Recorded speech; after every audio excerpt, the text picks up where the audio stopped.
Hello again, everyone. This time we're going to be using something a little different. We're going to be using a program called Inkscape. Some of you may have heard of it. It's basically a vector drawing program that's free to use. You can go to www.inkscape.org and download a copy.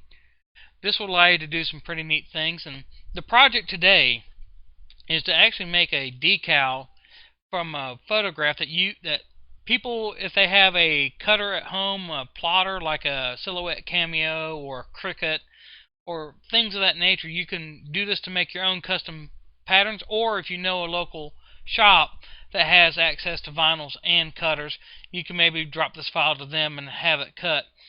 At the end of this video, I'm going to post 2 pictures of projects that I've done personally with the help of a local shop to get this done. They used my file, very little cleanup, and was able to get it done.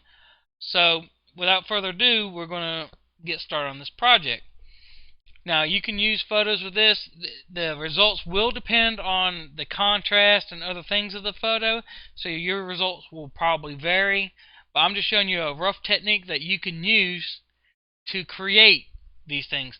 And the end result's going to be like an outline, a realistic looking, not, I wouldn't say realistic, but it's like a caricature outline that you probably see on some vehicles, like a flip-flops and things like this. And that's what we're going to do here, but it's going to be custom. This, you can make this yourself. Again, especially if you have your own machines at home. If not, maybe a local shop can help you out. First thing is we need to open up Inkscape, which is already open for us right here. And we're going to click on this button here, which will import a photo. Or you can go File, click on File, and go to Import. Once you're on Import, we go to the desktop. And this rose here that I'm getting ready to open was one I just Googled for. I'm not going to use this on my project. I'm just showing you as a demo what you could do with said photo. We'll open it. Now, a lot of people say they want to link the photo inside or embed it. This is only a reference, so it does not matter which one you use. For this type, I'm just going to link it, but you can choose embed. The only bad thing about embedding the photo, which will keep it in there no matter where the file gets relocated, unfortunately it does increase your file size, so keep that in mind. The image DPI, that means dots per inch, that's your resolution. It can be from file on this case here. And the rendering mode, you can just leave it none auto, because again, this is just going to be our reference point. So I'll click OK, and it imports the photo. Just left click the mouse button and drag it. Now what I'm going to do is I'm going to hit down my control key and scroll the mouse wheel up, which will zoom in so we can get a bigger shot of our photo. The first thing I want to do is I want to be able to get the inside detail of this. Now you can sit there and use this tool right here, which is a Draw Bezier Curves and Straight Lines tool. Some other programs are called a pen tool or a Bezier tool, which draws your points. And GIMP even has something similar to it called a pen tool, which I covered real lightly in one of my other tutorials. I'm just going to do real quickly, use it later to do something with this photo, but right now you could, I'm just saying that you could use this for this step, but what I'm getting ready to show you will be a little easier in my opinion. But again, it depends on what the final effect you want to have on your project is. But the quick and dirty way of doing this, you can get to it 2 ways, is to go up to Path and trace Bitmap. You can hit the hotkey selection right here, or the shortcut keys, or you can right click on it and go down and say Trace Bitmap. Either way, it'll bring up this dialog here. Now, the 2 ones I tend to use for something like this are going to be the brightness cutoff, or go down here to multiple scans and do grays. Now, there are other tutorials on YouTube you can find. However, if I get enough feedback that they want me to go through a little bit more which each one of these do, I will do another video on this. This is my first Inkscape tutorial, so I'm just trying to do it kind of quick just to show you what you can do with this type of program. So I'm going to click Live Preview. Now, what you're going to find is, as you look at this, you're going to like, okay, that looks kind of okay, but what's going on here? I'll explain in a minute what's going to end up happening with this, but I'm more interested in the center part, the detail part. Now you can raise this up or down, depending on it, how much detail you want to capture, how much you don't. It'll be a personal preference. Now, I will also say, for those who've never worked with vinyl, first of all, you're going to have to, it will depend on how well and how sharp your blade is in your cutter and how well it cuts. Because I'll tell you right now, if you got a lot of small detail in there, it's going to drive your plotter nuts cutting this. Second thing is, big thing too, you have to pick out the parts so it will look correctly when applied. Whether this is an applique or vinyl or whatever material you're working with, just remember, the more small parts you have, the more you have to go picking. So you will have to make some decisions on what you will and will not keep. For me, for what I want, I think this looks good, so I'm going to leave this set to here. The other way, you can come down to here. It says Mobile Expanse, Create Groups of Paths. You can click on this and do it. But see, I can already tell that this is not going to give me what I want. I might go ahead and do another tutorial later on how I would deal with this. But for right now, I'm going to use brightness cutoff because it gives me what I'm looking for. So once I'm done, I'm going to click OK. And you'll see it processed fairly quick on this image. Now, if it's not done yet, first of all, you're going to see the stop button lit up. And second of all, down here where it gives me the information right here, you're going to find that it says processing or tracing or something of that nature. So keep that in mind. We're going to just dismiss this dialog because we're done with it. Now with the pointer tool here, I'm going to click on this and move it over. Okay. Now, I'm just wanting the outside edge of this because I don't want the leaves or anything behind it. Now, this is my project. That's what I'm choosing not to have in it. If you want the leaves, then the way you'll tackle this will be a little different. However, I just want basically the rows. So what I'm going to do that now, you can try to trace it again and use the different methods until you can possibly find one. But like I showed in another tutorial on GIMP's pen tool, I'm going to use this Bezier tool to quickly just kind of click around this flower. I'm going to use another tool right below the black pointer here. This is your node editing tool. I'm going to use it to shape it, and then I'm going to use that to kind of get my final shape. And now we're getting ready to do that right now so you can kind of see where I'm going. So I'm going to get this tool. I'm going to hit Control again and zoom in. I'm going to scroll up on the mouse wheel just a little bit, maybe zoom out just a touch. And now I'm going to pick a point, it does not matter where, and I'm going to start clicking. Now, like I said in my other tutorial with the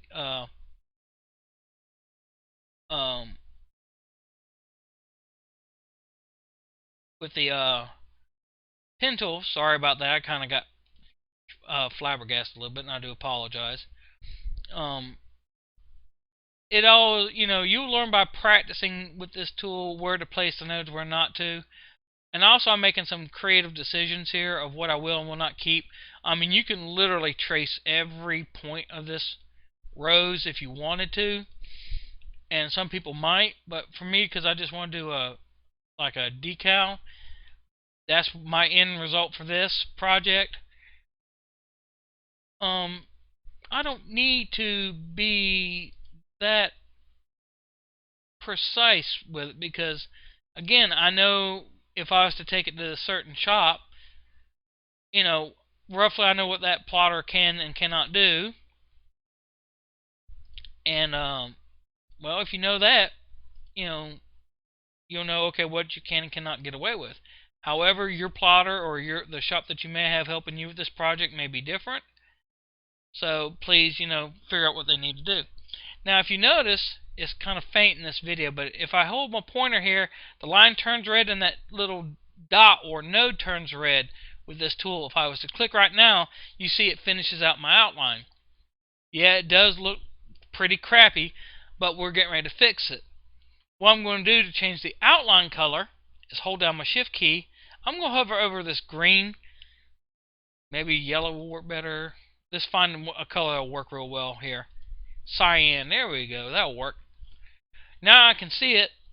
I'm going to zoom into it, and we're going to use this tool to quickly kind of shape this to what we want. And all you got to do is just kind of hover over it and just click and drag. If you get into a tight spot like that, just zoom in a little bit. Click and drag again, click and drag again, and just kind of rinse and repeat all the way around this flower. I will do this fairly quick because, again, I'm making some decisions on what I will and will not keep on this particular project. Your feelings and your artisticness may vary, and again, depends on how you're going to deal with your end project. Now, if you are doing the same thing as this, you can use this for a logo, by the way, for like a website or stationery. If you, for example, were having like a nursery business or something of that nature, if you needed a logo, you can do it for this. Do this for that as well. Sorry, I apologize again. My brain is going 5,000 miles a minute, and I'm trying to get this done. But anyway, we just finish up this. You can also move the nodes around just by clicking on them and moving them. To delete a node, all you got to is click on it until it turns red, and then hit the delete key on your keyboard, and that will get rid of the node. Or you can click up here to this minus key right up here, either way. I'm almost done shaping this to what I want.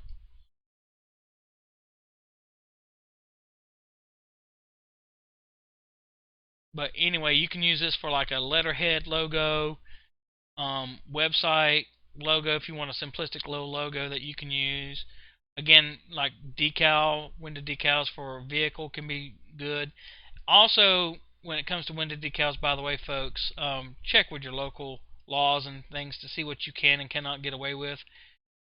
I don't want anybody to say, well, I did this and all of a sudden the cops came after me. Well, check with your local laws and regulations. Especially if you got a local shop that does this type of thing for a living, you can always ask them what you can get away with. They usually will know. Scroll over. Just about done here, folks, and we'll get to the other parts. Yep, I'm done. So I'm going to hit Control and pull back on my mouse wheel, and as you see, I got an outline. To prove it is an outline, I can choose any color down here. Doesn't matter. Okay, now what I'm going to want to do is duplicate this shape. I want to get rid of that outline first. To get rid of an outline, just hold down the Shift key, and you see this little X over here all the way at the far left? Just click on it and it gets rid of that outline, because we now got it filled in. You could go up here and click this, because the next thing we need to do is duplicate it. We can either say duplicate the shape, or you can go here, actually in edit, edit and duplicate. And then we'll pull the duplicate to the side, because we will need it later. Now, here's where the magic starts coming in for this. I'm going to take this shape here and put it on top of here. Try to get it the best I can. Now, you're going to be like, well, it's not perfectly aligned and everything else. I can't see through it. Well, the cool thing about Inkscape is you can come down here to this little box down here, and there's another way you can get to it. You can do the click on this button here, and it will bring up a pop-up on the side here where you can control what's called the alpha or the A of it, and then you can lower it down to see through it. So, in here, and I can nudge by hitting the arrow keys here. That looks pretty good to me. So I'm going to turn the alpha all the way up. That looks good to me. I can click the X to dismiss this. With this selection tool, I'm going to choose both of these objects right here. I'm going to go up here to Path and go down to Intersection. Now, if you look at the little picture, it shows, okay, where the two objects overlap, you see where it's kind of still colored in. That's what's left, and that's exactly what I want. I want the difference between what I traced and what I did by hand. So if I click that, notice how I only got the inside, which is exactly what I wanted. So now we can sit here And I can move this over to here. Kind of line it up a little bit. Now, if you want to be perfectly aligned, since we use this same shape to do the stamp or removal of the object so that the inside is there, what you can do is click off of it, select both of them like this, click this button, and it will let you do alignment. So I'm going to do center and vertical. See, it's off just a little bit, but that's fine, because some of this we're going to probably get rid of when we get ready to clean up here in just a moment anyway. Okay, so we're done. Click that. I'll click this top object, the red. And this button here will lower the selection to the bottom, which is what we want. Because see, that will show where we're at. And see, it is a little off, so we can always move it by hand to get it where we need. Because our next step, that ain't going to look very good if you try to cut this as a decal. You're going to end up frustrated. We need to add a kind of a border around the red object before we do our final pieces to this. So what we'll do is we'll select the red, and you can tell which one you got selected, because if you look down here at your fill, it'll be the color that you've selected for the object. Okay, you want to go up here to path, and you want to go outset, and you want to do this a couple of times. You can just use the keyboard shortcut if you wish, but I'm going to do it about 3, let's see, maybe one more time. Let's see what it looks like. Now this effect is a dynamic effect. I'm going to do it one more time, especially with vinyl. Some of it can be temperamental. That's better. This is a dynamic effect, and what you want to do to make sure this becomes an object, and you can see other tutorials, but again, if more explanation is needed, I'll be more than glad to do another tutorial talking about the difference between the different objects in Inkscape. Is you want to go up to path and say object to path. Now this is considered just a object. Now when we get ready to do our other function, it will work correctly. There's two schools of thought here before we proceed. We need to get rid of some of this detail, because I know that most cutters are not going to cut this. And I also know that a lot of people are not going to sit there and take the time to really get down in here and clean this up. Now one thing you can do, if we click on the black here, again I got the black selected, is we can try to reduce the amount of nodes this has. And we can always undo. That's a good thing about Inkscape. We can always say, nope, that's not right. We go down and we choose simplify. Well, I simplified that. Some of the object has changed, but hey, it didn't change dramatically. I can look at that and say, hey, that's a rose. Awesome possum.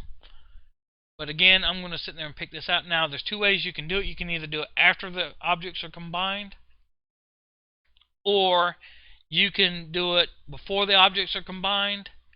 Either way.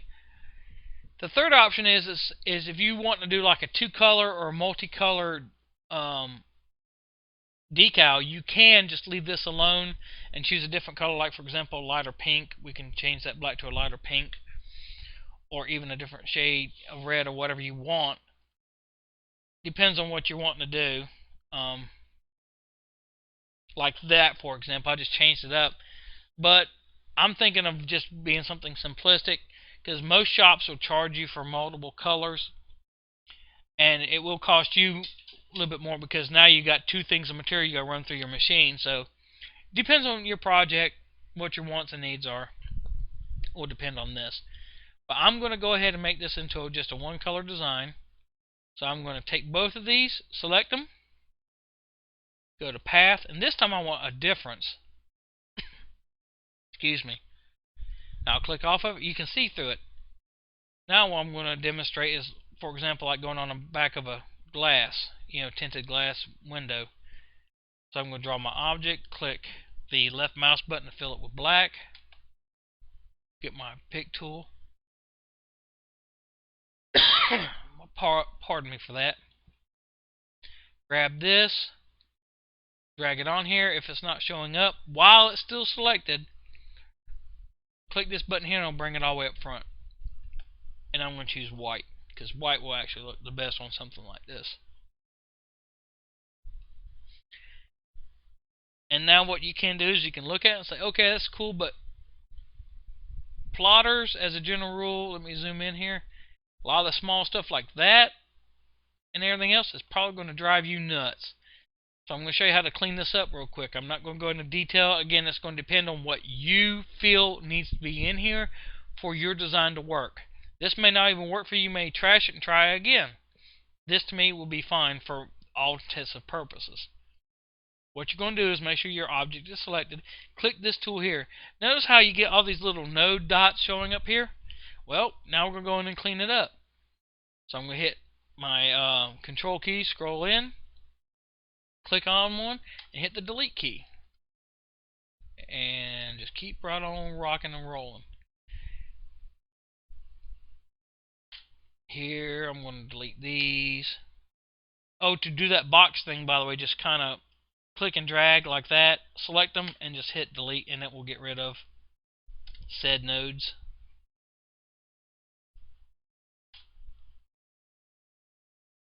Okay. That's not needed in my opinion.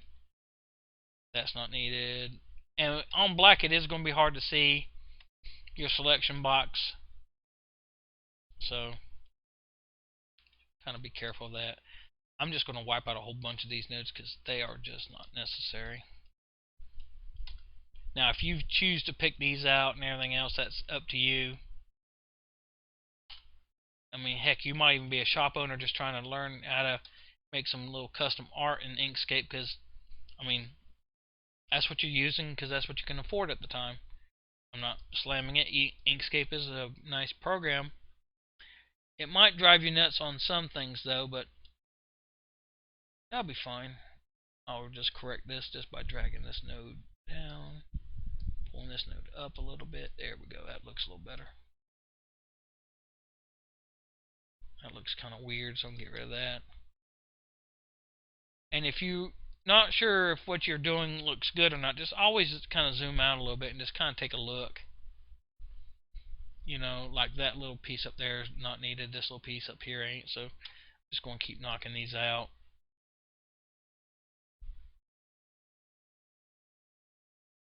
Now sometimes you're going to find that maybe a piece is needed to kind of convey what the object is. And if so, leave it in there. But again, especially if you're going to cut this in a small scale, you're going to have to be the one that picks all these little objects out. So keep that in mind when you're doing this. You got to think to yourself, hey, I like to have it realistic, but do I really want to pick all these little objects out to make it work? And also gaps like this over here may not cut correctly. You may have to change your gap, you know, find out, hey, is this going to work? You know, you may have to reposition stuff. But again, you know, especially if you've got your cutter at home and you've cut a few projects on it already, you're going to know what will and will not be acceptable. So I'm just going to go through here super quick and knock this out.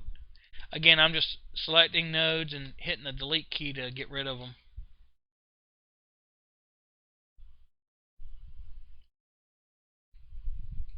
But we're almost done here, folks.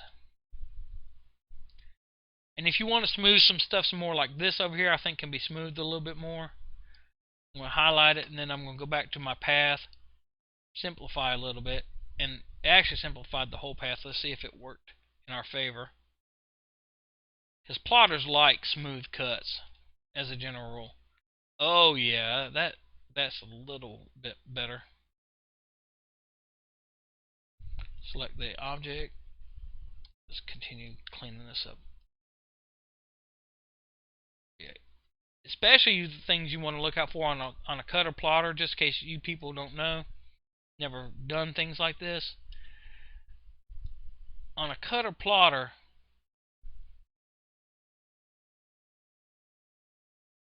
I'm just changing out that node a little bit.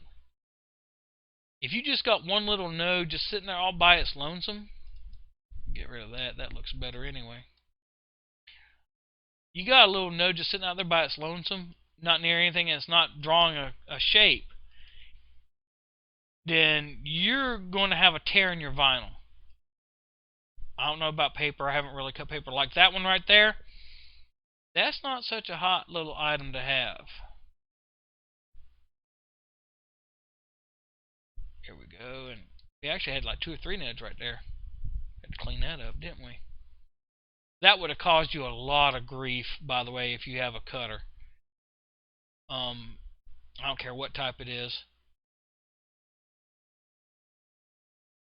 But anyways, I mean, I might be taking up more detail than what you folks may do.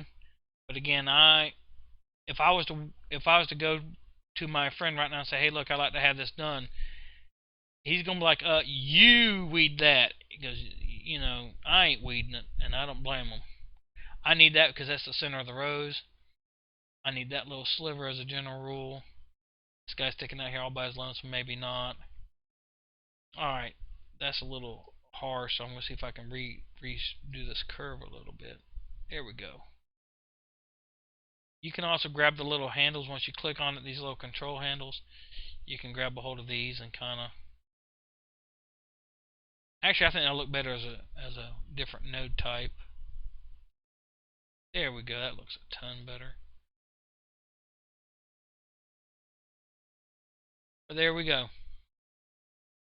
Click on this, and now we got our basic little shape. Now it's not perfect. Yeah, I'm sure other people will be like, you need to clean that up some more. I'm just doing a quick demonstration. Now, because you got this colored, now there's 2 ways you can deal with this at your local shop. Now, if it's going to be printed, then you definitely want to choose your color. Unfortunately, Inkscape does not do Pantones or special colors. So when you get to the shop, you need to tell them what color you're looking for this design to be. What we're going to do is make it easy on the shop. When I transferred it to this other shop to have the work done, I left it like this with the black background to kind of give the man an idea of what I was going for. So he wouldn't be clueless of, okay, where are you exactly going with this? I'm going to change this to a color that will show up on most backgrounds. This fuchsia here. Get rid of this background here. We'll just delete it. Now, what I would recommend right now is, for you to save your work, you can either click here to save the document. You can go File and Save, or Save As, either one. And it will prompt you for this here. I'm going to go to the desktop. And then you can name it. But I would save it as Inkscape SVG. I'll go ahead and name this Rose.